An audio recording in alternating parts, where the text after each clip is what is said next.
For over a decade, Remy Ma and Papoose stood as hip-hop's ride-or-die royalty. Through public trials and private tribulations, they were celebrated not just as rappers, but as a power couple, a symbol of black love, loyalty, and legacy.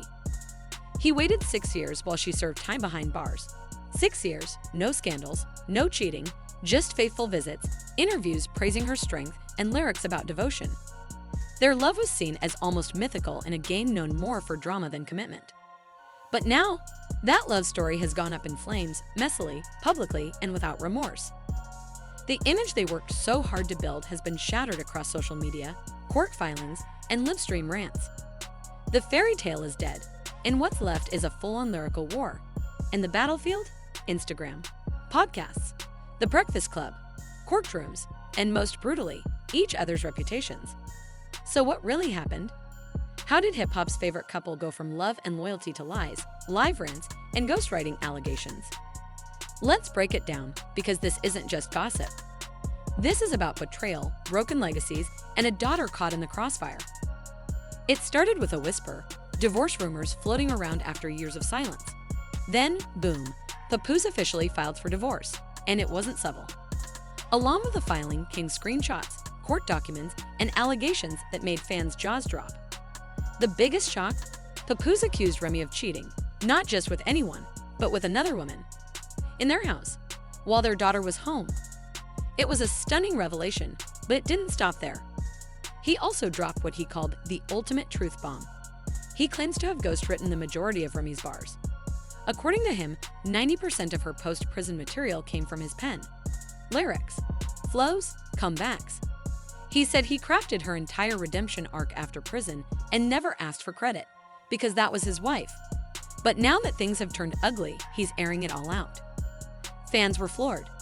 Not only was their picture-perfect marriage in shambles, Remy Ma's very authenticity as an MC was now being questioned. That's more than personal. That's career-killing in a culture that values pen game above all. Remy Ma didn't stay silent. She hopped on Instagram Live looking nothing like a media-trained celebrity. She was raw, unfiltered, and clearly done holding back. Wearing a head wrap and speaking with conviction, Remy slammed Papoose's narrative to pieces. She said he wasn't the heartbroken husband he pretended to be. He was a broke, bitter control freak obsessed with his image. She accused him of dragging out the divorce because he couldn't afford a lawyer. She claimed he hadn't touched her bed since May 2022. And according to her, she was the one who offered to pay for his legal fees just to get it over with. Then came the jewelry bombshell. She accused him of pawning some of her insured pieces, including expensive Cartier, and claimed she had to file a police report to cover her losses. When trolls mocked her for going to the cops, Remy clapped back, "What will you do if someone ran off with your Cartier and you had the receipts?" But what really hit people was how personal she got. She wasn't just mad, she was heartbroken. Remy reminded folks that while she was locked up, she held it down for Papoose's other kids. She sent money, gifts, paid bills. Even when he wasn't sure of the kids' paternity, she was there. And now, she said, the same man is flipping the script on her. This wasn't just about love lost. This was about legacy being dismantled in real time. And then came the twist no one saw coming, Claressa Shields. If you want to know what sent this whole saga into overdrive, look no further than her now viral appearance on The Breakfast Club. Claressa, Olympic gold medalist, undefeated boxer, and now apparently Papoose's new flame, walked into that studio calm, composed, and with receipts. She said she and Papoose began talking in early 2023, that they weren't just chatting, they were connecting. FaceTiming every day, falling asleep on the phone every night, taking dates in New York, talking about kids, building a future. She said Pap told her the marriage was already over, and she believed him because he acted like it. But she wasn't just quietly dating in the background. She claimed him, publicly, loudly, and without apology. That shook the timeline. Claressa said she's been with Pap since August. She didn't sound like a side chick. She sounded like a girlfriend who'd been waiting to be acknowledged. And her presence alone shattered the illusion of Remy and Pap's united front. The internet did what it always does.